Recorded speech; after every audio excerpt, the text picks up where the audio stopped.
Hello, everyone. Welcome back to the Gooner Ramble. Massive apologies for the quick disconnection there. Some sort of weird issue, which is beyond our control. But we're back for part two of Arsenal's review of the game against Paris Saint-Germain last night. Clive, just before we did get disconnected, we were discussing the form of Oxlade-Chamberlain. I was just saying how throughout pre-season, absolutely phenomenal. Very much a confidence player, in my opinion. We saw it when he was 18 years old. Absolutely superb. There have been games when he's come off the bench, such as Monaco, and he scored an absolutely surreal goal. But why can't he do it when he's getting these chances from the start? He is confident. He's got to be. I do worry about him when he's not, at his 9 out of 10 game. So I always say you got to have a 7 out of 10 game, and he has a 9 out of 10 game or a 2 out of 10 game. And he has nothing in the middle, and he needs to find that base game.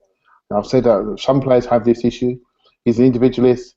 I've always said that I bet when he was a kid, I bet he just ran over people, ran past them, smacked to the top corner because he's stronger than them and quicker than them. Now he's playing against men, and he's still quick, he's still strong. But where does he go when it's not working out on his normal beat a man, run away from him, cross it game? He needs to start running through teams. He needs to start working harder. He needs to start creating angles to receive the ball. He needs to take care of the ball better. And he can do all of that when he's confident, and he's just not. And it's quite disappointing. I mean, the manager has given him chances. It's not, although we criticise Wenger for the team selection, there's another side to it where isn't it great that he gives two youngsters a chance in wide positions, right? And he does that. And if I always say, if I had a son, there's only one club I'd take him to because he's going to get a chance to play, right? So it frustrates the hell out of us sometimes, but there's also a good side to what he's trying to do with that kid. But I'm afraid he's not repaying the manager's faith and how many times give him a chance. And there comes a point where you need to look at yourself and say, I'm not doing it. I need to work harder. Let's just start there. Let's just work harder. That's all Theo's done. And suddenly he's getting clapped off. He's just working harder. And suddenly he can feel the crowd behind him and he's starting to feel more confident. And we missed him last night. Let's be honest. We missed his penetration, his running off the ball. And I didn't think I would say that 6 months ago. But we missed him. And we missed his threat. I think it would have been different if he was on the pitch.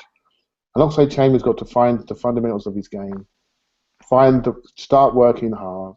That's all you need to do with an Arsenal crowd. Just work hard, show that you care. You make a mistake, react better, don't sulk, get on to the next one. Because we can all see that he's having a mental breakdown on that pitch, right? And it's not great. And I'm wondering, when he came off, or you wouldn't have seen this, he came off, the manager tapped him, and he had a little chuckle to himself as he walked to the bench. And I thought to myself, don't do that, mate. There's a lot of people that are watching you really closely, and you're not doing it. And it means a hell of a lot to a hell of a lot of people that we're 1-0 down away at PSG, the poor side. And you need to be taking that more seriously because people are watching your every single move.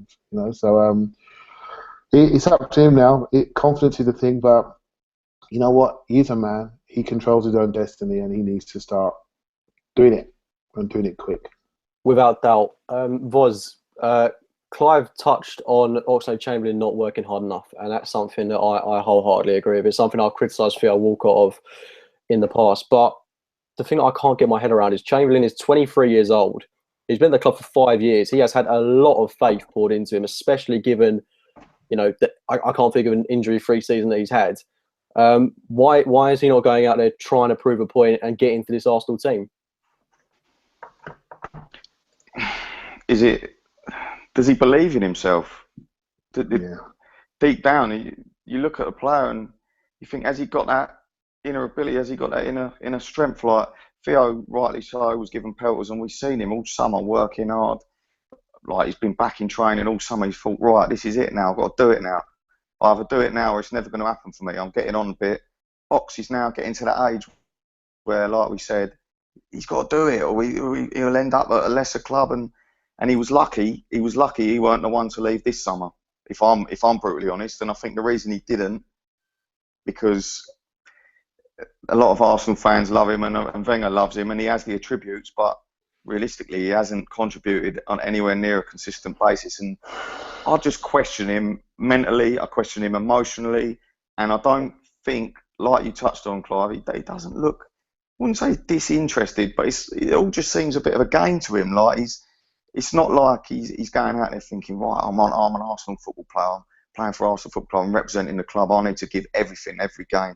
It just feels like, yeah, I play football for a living. I've done all right today. Yeah, I've gone off. Oh well, on to the next one. Like I don't get the feeling of being a professional footballer out of him. I just don't know, and I just question him mentally. But we all know he's got it in there. So please, just turn up and want it more.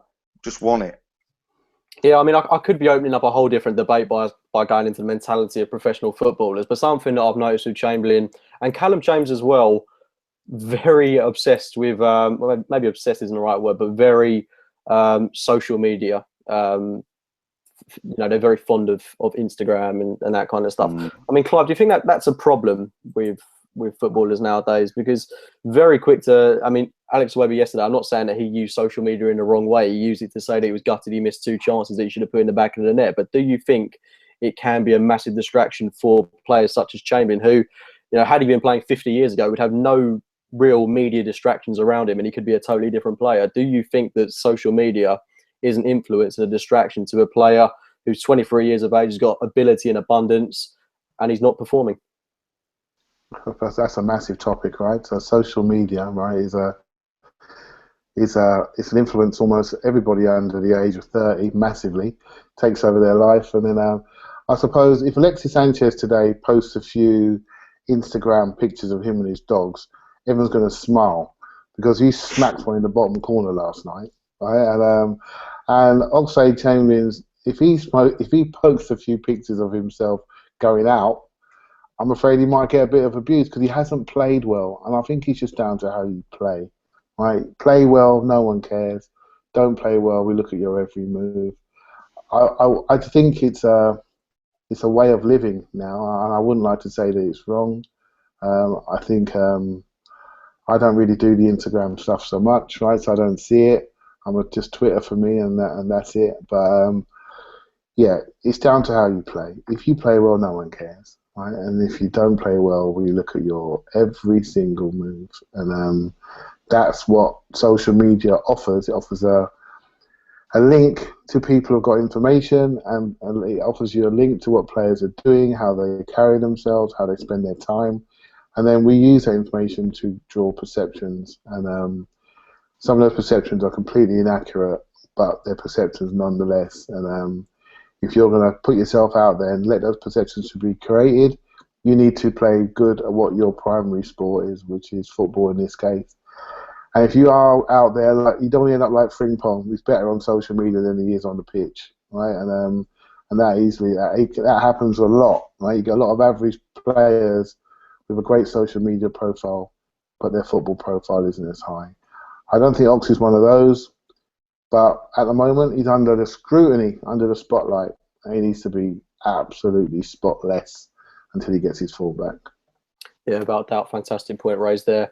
I suppose with social media, I suppose for the modern day footballer, it's kind of, we can't forget as well that they're human beings, and it's an outlet for them, especially for someone that's young, such as Chamberlain, that I can certainly relate to.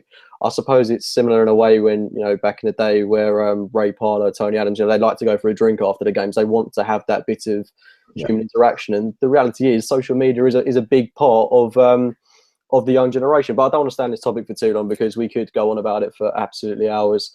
One big talking point from last night's game, David Ospina coming in for Petr Cech, who some are saying had a slight injury, but nonetheless, David Ospina did an absolutely fantastic job.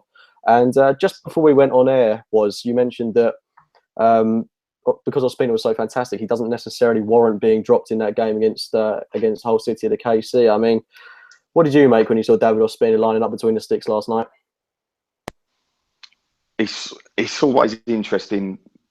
Wenger loves that. He loves his cup keeper, like Clive said earlier, and he's always going to change it, and we know he's going to change it, and he always has done it. And I'm a massive David Ospina fan anyway, and I have been.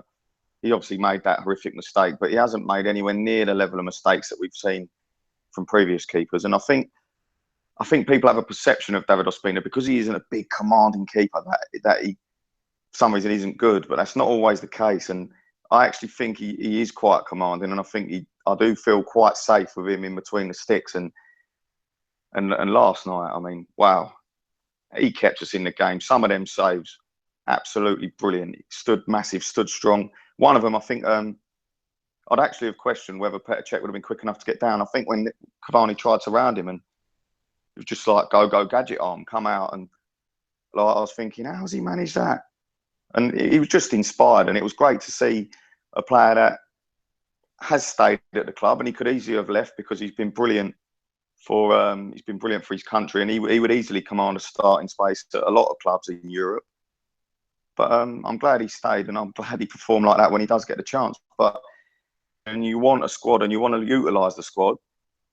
If a player isn't playing well, or he is playing well, then give him the opportunity. I mean, Petr Cech, obviously, he is the better keeper, and he has done better things. But if Ospina plays like that, how can you drop him? And I know he will, and maybe rightly so. But you got to stand there and applaud David Ospina, and top man. When you get an opportunity to come into the team, you start raising these questions. And without him, realistically, last night, it could have been a very, very different story. And when he does play like that, it's fantastic to see. And we've got that with other players as well. Like Nacho Monreal hasn't been in the best of form. I mean, get Gibbo in there, and let's see people fight for their spaces. But I mean, Ospina, it was an inspired performance, and to see him make that many saves, it was just. I wouldn't say it surprised me, because I know he has got that quality, and he's proven it at international level, and he's a superb keeper. But maybe I didn't expect him to be that strong and that big and that sort of that commanding and really save us a point. No, he was absolutely sensational last night, and it's great to know as an Arsenal fan that we've got two of I would go as far as saying two of the best keepers in the Premier League, because I think David Ospina would walk into most Premier League sides. I don't think that's an over-exaggeration. He is genuinely a fantastic goalkeeper. Clive, on that note, I'm sure you did actually mention that you were expecting to see David Ospina start this game. What did you make of his performance last night? Yeah, he was. That takes a lot of guts for the manager to pick him, but also for him to play like that. And knowing the pressure that he was under, right? So to go out there and really sort of bring a different side of goalkeeping. He looked really composed, right? And I always think with goalkeepers, sometimes how they make you feel, right? So when we saw the team sheet, we all immediately felt a little bit less secure because we went straight back to 1 year ago. Forgot what he'd done in the Copa America, where he was like basically man of the team for that, for his team. He had a fantastic summer tournament, and we just put that to one side. He didn't really let us down after that dodgy first game. We threw that to one side. We all went back to that first game and immediately felt less secure, right? So, and then for him to know that, Wenger to know that, and then him to play like that, you got to just hold your hat to him, right? So that's all you can do as a pro, is react well when your opportunity comes. First game of the season, and he goes out there, the biggest. If you look at all the games that happened in the last couple of days, our result is probably up there because we played a very high-seeded team, and we got a point. Or no matter how it happened, we got that point. And looking around what's happened to Spurs tonight, you're looking around what's happened to, the other teams have won the games they should have won. But our one was the crunch one, and we managed to get something away from it. And a lot of it was down to him. After we'd scored, they've immediately gone through. Cavani's run through. Koscielny nearly brought him down, which could have been a sending off. And he's gone around him, and you're thinking goal. And he's clawed it away. I mean, that is just a match-winning, match point saving save. And fair play to him. I think he's won a hell of a lot of Arsenal fans back by that performance. I don't think they're going to forget it for a long time. But I do think Czech's back for Hull, and I do think that Ospina will play in the EFL Cup. I do think when the FA Cup starts, he'll play in that as well, and he'll get. Sadly, we've lost Clive once again. Seems to be the root of all our problems tonight. But some fantastic points was that Clive was raising. Ospina was sensational last night, and I can only hope that he gets more and more opportunities. throughout the course of this season, whether it be in the Carling Cup, which is now the EFL Cup, of course, the FA Cup, and I wouldn't actually mind seeing them get a few appearances in the league if it's at home to the likes of Bournemouth or something. With all respect to clubs such as Bournemouth.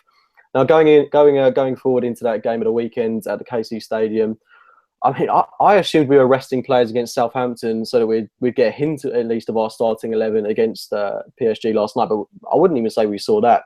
So going into that game at the KC, bear in mind we've got Nottingham Forest not too long after, where I do expect a lot of youth to be played, the likes of Chris Willock, Adelaide, etc. Do you think we are actually going to see what is our strongest starting 11 play away from home against Hull City? I thought we'd see our strongest 11 play away from home at PSG. So I have absolutely no idea what he's going to do, what he's planning on doing, and he has got these options. And me and Clive have discussed in the past. Our one issue is that will Wenger utilise the squad correctly and choose the right men for the right games? And it's all horses for courses. And I think he got it completely wrong against PSG, even though we did get the point. But Hull are a side that we all know could be there for the taking. And I'd go for the jugular. And I don't know if Aaron Ramsey will be back in the frame. I know he's been back in training. Is he? Obviously, he probably won't be fit enough to start. But Santi's played 2 games in a week. So is he going to be able to do a third? And also, with regards to the EFL Cup, quickly, I'd like to see him play a stronger team as possible, really, because we've got a squad now, and players need minutes. Like, it's all right for a keeper to come in and do it, but people like Gibbs, and if Monreal's injured, that man's going to be caught cold, and he's going to be expected to come straight in the team and play. Like, I want to see him have chances before then. It's not like other years, and I don't think he will still be picking his strongest 11 at Hull, because I don't think Wenger personally knows his strongest 11 yet, and that's the thing that worries me. Is there doesn't seem to be a structure or an identity about Arsenal at the moment. It all just seems a bit too tippy-tappy, playing the ball in front of teams, a bit too similar, and it's what we've seen for a few years now. And I'd like to see him become the aggressive manager that used to go for the jugular and go out and attack teams, and not so much we score 5, you score 4, we score 5 sort of attitude, because we're better than that, and we've got better players than that. But I'd like to see us definitely against Hull just go at them. And I do laugh because I touched on it before. I'd have probably said Wilshere could have played against Southampton. Wilshere could have certainly done a job last night against PSG, more mobile. And again, looking at the whole game, if Ramsey ain't fit, I'd probably have been starting Jack Wilshere. So there's options there, but I still don't think he knows his strongest 11, and that is a big issue for me. Yeah, that's very worrying. And on that point, Clive, we've seen so many disjointed starting 11s from Arsenal, and it doesn't help when we're almost every game playing someone else in our most pivotal role, the striking role. And heading into that game at the KC, what do you think is our strongest attack going into that game? Yeah, honestly, we just don't know what he's going to do, right? So against Hull, I would like to see Giroud play. I'd obviously like to see Sanchez play, and Theo should be back at the weekend. I'd like to see that 3 play. But more importantly, there's a couple of things I'd like to see. I'd like to see us start games properly, right? That's number one. We're not doing that. Southampton, we didn't start the game properly. We were way too slow in our passing. And last night we were just, I don't know what we were doing. We were playing like PlayStation football, chasing the ball around like we're in the school playground, right? So why are you chasing the ball in as the club captain into the other person's half? Why are you doing that in the first 30, 40 seconds? I mean, you just don't do that, right? So I'd like to see us start a game properly, and I'd like to see us more, much more aggressive running and tempo to our style of play. We've got the personnel. I almost don't think it's a personal issue. I think it's a style issue. I think it's let's start the game and let's just be a bit more aggressive with our running and a bit more aggressive with our pressing, because when we get it in broken field play, we are very, very good. We are efficient, we are technical, and we make some beautiful things happen. But we take too long to get started. And it's started to become a trend now. This has been happening for quite a while. And we're having to come back from a goal down very, very often. And it's traumatic as a fan watching it, right? It's just not good. So that's, for Hull, I would just like to see us start well. Because if Arsenal start well, we generally do well in the game. and we should just focus on that. So if I was the manager, I'd say to him, right, the first 15 minutes, we're going to win it, and we're going to win it, and we're going to smash them in 15 minutes. And let's go out there 120 miles an hour, and that is it. And once we get that sorted out, we're fine.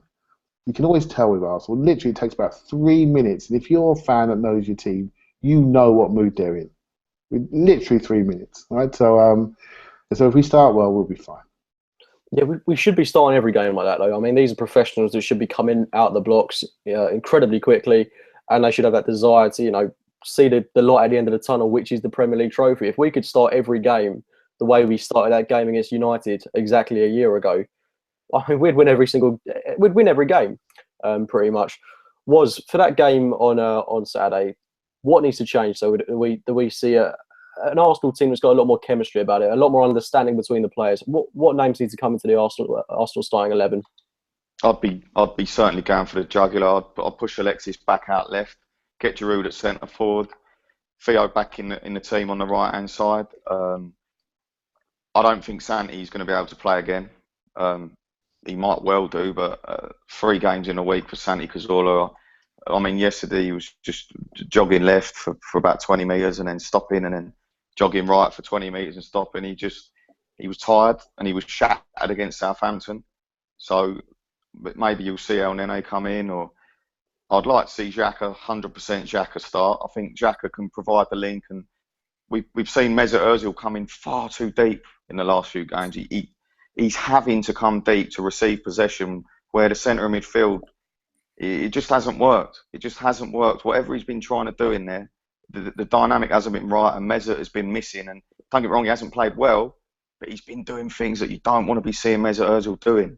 And the beauty of Mesut is put him up there in that free role, number 10, just say to him, get between the lines, pick out the spaces, turn and runners. And then the link, Giroud provides that link. He takes men out of the game. And you're looking at Alexis becoming dangerous, Walcott making runs in behind. That is the bit of chemistry that I think we need to see. And I'd go Xhaka. I don't know, alongside him, probably. I mean, I'm not El Nene's biggest fan in the world, but without Ramsey and without Wilshere, I think you probably got to, if Cazorla ain't fit enough to play. I'm not too sure about Coquelin being asked to play an advanced role. I don't think that's his game, and I don't think it ever will be his game. He's got the legs, but he's far more intelligent and reserved and seeks danger deeper for me. So I'd probably go Xhaka, El Nene, and then that front four. If you can retain, Walcott will retain the width and create the spaces for Mesut to drift into. Then it also creates space for Alexis to have the freedom to come inside. Because so often when you see Alex Iwobi or Alex Oxlade-Chamberlain on the right wing, he's coming narrow, and Alexis is on the left. He gets the ball and they're running into a massive cluster, and there's nowhere for him to go. And that's why I think a lot of frustration with Alexis last season. He was just running inside and getting found out. But I think it was more our players that were causing the congestion. And I just want to stretch the play out a bit, use Giroud properly. Say to him, you're 6'4", Giroud. It's got to be a bit more simple. Get the ball wide, get it in the box, give him chances. And Giroud's better than just lumping it on his head, because he can bring other players into games. But I just want to see us go wide, go fast, attack, give Ozil runners, let Alexis get on the ball in better areas and better space, and Xhaka will control the game from deep. He's phenomenal. We've seen him in a cameo almost against Watford, and we're all baffled to why he's not playing, because we can see he's that man. He's that guy that means that the freedom can be allowed in the centre of the park, because he will sit and he will distribute brilliantly through the lines. I just want to see Arsenal be aggressive. I'm surprised that you haven't really mentioned the addition of Alex Iwobi to the starting 11 for that game against Hull. And admittedly, he wasn't one of our best players last night, but he was by no means one of our worst. And I think, in my opinion, Alex Iwobi and Alexis Sanchez playing on the wings, that proved to be towards the back end of last season, with Alexis on the right, Iwobi on the left, and vice versa. Those two seem to work really well with Olivier Giroud up top, or if not Giroud, Danny Welbeck. And it actually proved to be, at the end of last season, when Welbeck was fit, our best front three was Welbeck, Iwobi and Sanchez at times. It was absolutely scintillating, especially in that game against Watford and that one against Everton. And obviously we don't have the addition of Welbeck at the moment. But Clive, going into that game against Hull City, would you be inclined to give Alex Iwobi a chance? Yeah, I'm not against it, and you know what, Cookie, you've done us both there, right? Because we look back, that is, that's a very, very valid statement, and the link between Iwobi and Welbeck and Alexis moving to the right, it did sort of open us up to, a different way of playing. Again, I love Welbeck. I think it's a huge miss for us. I just love his direct style of running. He's the sort of player that you want in Paris, right? Not going to let the centre half settle. Going to move them about. Just run them to death for like 65 minutes and let Giroud come on and then give them something else. So that's a great shout. I just touched on Coquelin a little bit. I think I've seen a lot of stuff online about him recently. People trying to take his game apart, and I think it's quite interesting how people view him, and I don't view him the same, right? So I look at Coquelin, and I think his best scenario for Arsenal is that actually I like him when we play at home. I like him when we're at home because we tend to overcommit. And what he does, he polices that area, not in front of our back four, but just high up in their midfield. When they think they're breaking, he snuffs them out, and then we transition back. And I think Wenger is using him as a pressing machine, but he's not supporting him enough, right? So people say, and what you say there is what a lot of people say. I like to see him protecting our back four because he makes slide tackles, all the rest of it. But what his real skill is almost like a transition tackle, a passing tackle. He tackles the ball as he passes it, and that sets us off. And that's his skill. I think Wenger's relying on him too much to be the single pressing machine. And actually, he does play in front of Santi more often than not. And when Santi goes, he drops him behind. He has a defined role. And I think the best scenario for him is at home. When we go away, I'm much more inclined to look at a Xhaka, to look at a Santi, to look at an El Neni, far more functional, far more metronomic. When you go to someone's house, bring your big boys, bring your physicality. Don't be dominated. And I just think we've got to work out the different scenarios which suit our players versus the opposition that we're playing. Good shout on Iwobi, Cookie. I think if you look at his game last night, almost mirrored the teams. For the first half, he wasn't great. He didn't help Monreal out. The guy on Aurier was brilliant. He was very, very high. His starting position was incredibly high. He held the touchline. He stretched our back four. And we didn't have the legs to really threaten them. That game was perfect for Alexis left because Aurier would have had to respect Alexis more. He wouldn't have been so aggressive going forward. But Iwobi then, when he went to the right and OxladeChamberlain went to the left, he immediately looked different. And then it was a toss-up at one point who would go off. Ox comes off, Alexis moves left, Drew up front, bingo, we find the balance. Right? So I do like Iwobi because he's not afraid to put himself in areas of the pitch to receive the ball, even though it might put him into a goal-scoring chance. I felt OxladeChamberlain was afraid up until just before he got taken off to put himself into areas where he might hurt the opposition. I thought he was too passive. Iwobi just feels the game nicely. He feels it. He knows when to release it. He done a lovely little run. He got the ball under pressure. He shaped and baked out of that centre mid, drove down the left, 1-2, got the ball back and got tackled by Marquinhos. I'm thinking, mate, you're like 20. You're like 20. You're doing that like PSG away. You've got some, you've got some personality about you, right? So I think he's got to watch his body. I think he's got a massive backside. He needs to keep himself nice and fit and quick. And he's got a big future. And he looks to me like a number 10. That's what he looks like as he develops. He wants the ball. He's got the personality to turn around and make things happen. He looks to me like a strong, ball-running number 10 who can beat people and commit people. But as he's young, stick him out wide because he's got young legs, right? But as he matures, I think he'll be much more central. Love a bit of Alex Iwobi. Absolutely can't get enough of him. But I thought it was very interesting what you had to say about Coquelin there, and particularly your point about playing him playing at home as opposed to when we go away. And I think on that note, I actually think I prefer Coquelin playing away from home in the sense that if we can go to somewhere like Stoke and we say to him, look, just sit in front of the back four and do what you're good at, which is tackling.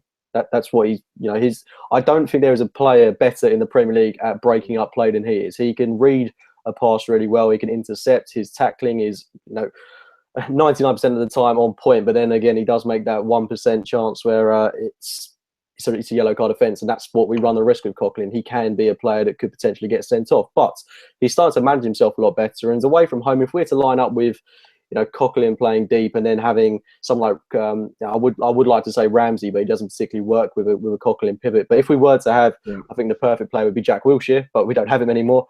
Lining up alongside Coquelin, in that style, it could work. But I could totally respect your decision to have El Nene, Xhaka, etc. in there, because we can pass teams about, and as you say, it's a lot more sturdy and it can work. But I'd be interested to hear your thoughts on that. I think Coquelin at home isn't playing to the best of his ability, because we see a lot of the ball and he's not actually having to do a lot of what he's good at in breaking up play and making tackles all the time. So what's your take on that?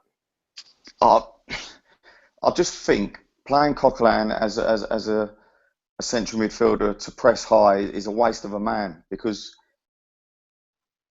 he hasn't got the ability to pick up the ball. If he does win it high, he ain't going to play that pass. Aaron Ramsey presses as good as anyone. And he's, with Granit Xhaka, sitting Xhaka in front of the back four, he's physical and he can play. And he can do the job of both Coquelin and Cazorla. And it seems to me like Wenger's trying to play Cazorla and Coquelin to do one man's job, which isn't necessary. If Xhaka plays deep, then it opens up the freedom of the park, because he will be disciplined and he will sit. And with regards to Coquelin, we can't dismiss a partnership with anyone, but I just prefer him in a deeper role. And I understand Clive, he's brilliant at hunting the ball. He does hunt the ball so well. We all know that. But when he does win the ball, the next level to his game isn't there. And that's the issue. And people question him playing deep because he ain't good enough on the ball, and that's why we need Cazorla with him. But Xhaka does it all. So then you've got the physicality, you've got the movement, and you've got the strength. But I just think Coquelin should be a backup to Granit Xhaka, and I think it's as simple as that. And with regards to Alex Iwobi, I'm not disliking Alex Iwobi. He's fantastic talent, but for me, we're not a creche. I don't want to see us worrying about developing players' careers. I want Arsenal to win titles, and Iwobi's not going to be getting you 15 goals a season from out wide, and that's what you need to win the title. And I love Iwobi, but if you can understand where I'm coming from, I'm not slating him. I'm just saying I think we need numbers, we need goals. We're not scoring enough goals as a team. And you look through the whole team, like last night, that lineup, there weren't goals anywhere.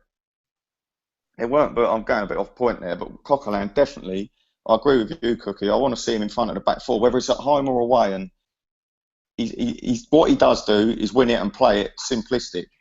But that's why he's not quite Granit Xhaka, and that is why Granit Xhaka is a £35 million footballer, because he can do them both. And it almost means that we're talking about third man running and being exciting. It gives the freedom of that next person to go on.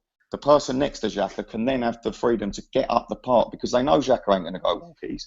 They know that he's going to be there, and they know that when he wins it, he can play it. And we ain't got to worry about using two players for one job. And I think we got so used to seeing Flamini, and we got so used to seeing Coquelin, that we're not used to having someone who can get the ball and do the rough stuff as well. And Arteta was the polar opposite. He was absolutely brilliant on the ball. He could play the ball through the lines, but physically, and he was intelligent. He got away with it because he was intelligent, but physically he was nothing. And now I think in Xhaka, we've got that man that can open up so many options for this team, and that's why I would rather see someone aggressive alongside him, and we can be aggressive in an attacking sense. Someone who's going to break the line, someone who's going to make the third man run, someone who's going to get goals from central midfield. And I think it's I love Coquelin. I just want to see. Sorry, Clive. Go on, mate. No, sorry. I was just going to say, I thought your face was. Yeah, I have, mate. I have. I was just going to say, the way it's sort of, a lot of people want Coquelin in front of the back four, and then when they say that, they're thinking about stopping goals. But really, what's been happening lately is that our top passers have been our centre halves. They've been our playmakers, because we're not building play. And the reason why we're not building play is that Santi's not getting as free as we need him to get free. So what happens when we have the ball, Coquelin's a bit higher and Santi's deeper, and when they are attacking us and they pop past Coquelin, that's when they sort of swap over. So it's like a piston type effect, right? Against Southampton, they definitely moved to Cazorla went to the left side in the second half, and Coquelin went to the right. So what I've seen when I see what I'm seeing with Coquelin at the moment, I'm not sure if it's just Coquelin, but I'm seeing a lack of build-up through the thirds. And since Mustafi's come in, I don't know if we trust him on the ball, but he's our top passer, top touch player. I mean, that's not where we want to be, right? So something's broken there, and I think we need to reconstruct the base. We've got the personnel. We need to reconstruct the base and do something slightly different so we can build play. Because for the second game on the trot, we've lost our number 11 player, Meza Ozil. We haven't connected to him enough because we're not building. If you go long to him, he's going to get pushed over. He's not going to hold it up, is he? He wants five-a-side football. He wants people near him. He wants short passes so he can turn away, no touch turn in, turn out, move the ball quickly, get it back. It's all about accuracy and pace of pass with him. And he needs people around him. He needs crowd scenes. And we have disconnected from him. Now, Santi's played very, very well, but the team structure's gone. We've lost our build-up. We've structured that centre forward, where we took it away. So we're in a little bit of a work in progress. But you know what? Last two results, if you'd have spoken to me a week ago, I'd have took them. You know, so while we're getting the results, we scraped it on Saturday, and we scraped it last night, right? So as for picking a team for Hull, your guess is as good as mine. I got no clue. I think the real difference between someone like Granit Xhaka or Francis Coquelin is, especially in a team such as Arsenal, passing. And Granit Xhaka's passing is absolutely impeccable. His range of passing in the game against Watford was superb. And as good as Coquelin is at the nitty-gritty, the dirty stuff, the things that no one particularly wants to see, Granit Xhaka can do all of that, plus his passing and his link-up play with the team is second to none. He's an absolutely amazing player to have. And the way he links up with Mesut Ozil, Santi Cazorla, the way he's going to link up, I hope, with Aaron Ramsey, and we see the Ramsey of 2013-14 kind of going out on a whim there. But if we do see that, I think it will be down to Granit Xhaka. So, I mean, it's great to have an option such as Coquelin as well, and great to have a follow-up option as well, Mohamed El Nene, and options all around the pitch, really. So it's very exciting, especially going into that game against Hull City, where I'm expecting an incredibly different lineup to the one that we saw last night. But on that note, what score prediction are you going for on Saturday? I think we'll turn up, and I think we need to turn up. And to be honest with you, I don't got a clue what team he's going to pick out. But if he does go with that front three of Sanchez, Giroud, and Walcott, or Sanchez, Giroud, and Iwobi, I fancy us. And I think we could like come out of blocks like class. I think if we get an early goal, I think we could be comfortable 3 or 4-0, because I don't think Hull.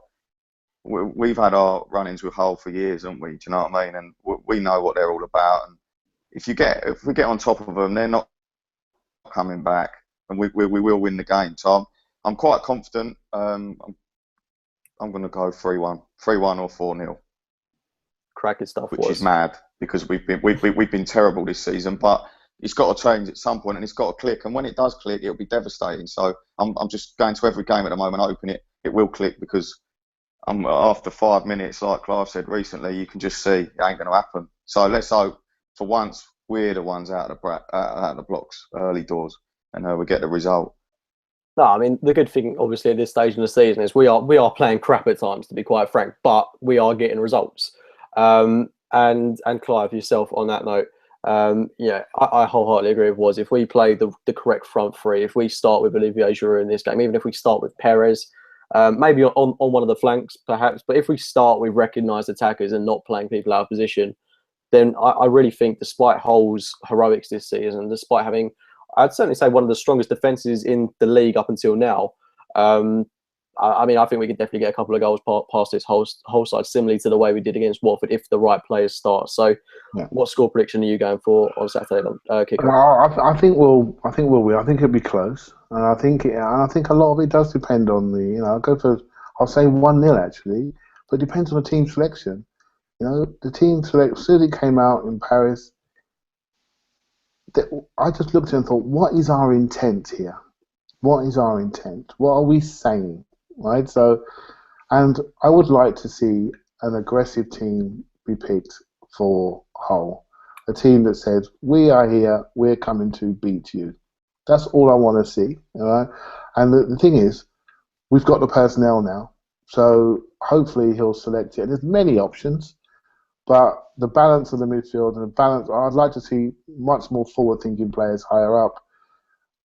I want that. It sends a message out. And when that team sheet gets pinned up on the whole City dressing room, and if you see Walcott, Drew, Alexis, you know what's coming. And I think that's great. That sets a tone. So hopefully he'll do something like that, but that says we're not here to be messed about with, because I don't want to see the first minute of Paris again. That stuck with me, right? So yeah, close win. That's all I'm going to say until that team comes up. Well, hopefully we don't concede in the opening 40 seconds to Hull City away at the KC. But, you know, just our luck, Curtis Davis, 40-yard overhead kick. Let's not write that off. Yeah. My personal score prediction, you know, I think Arsenal can come away with a comfortable 2-0 win. Again, it's all down to the team selection. I don't want to be too arrogant or cocky going into this game, because Hull City have been pretty immense this season, in fairness to him. But yeah, I'm going to wrap it up there. Thanks to regulars Clive and Woz for coming on tonight. You've been absolutely fantastic, and thanks to everyone for tuning in tonight. Some astonishing viewing numbers as always, and apologies for the disruption halfway through and to keep you to this late hour of almost 11:30. But anyway, thank you all for tuning into the Gooner Ramble this evening. Please do drop a like on the video if you've enjoyed it. Subscribe to the channel. There'll be plenty more hangouts to come, and we'll be speaking to you very soon.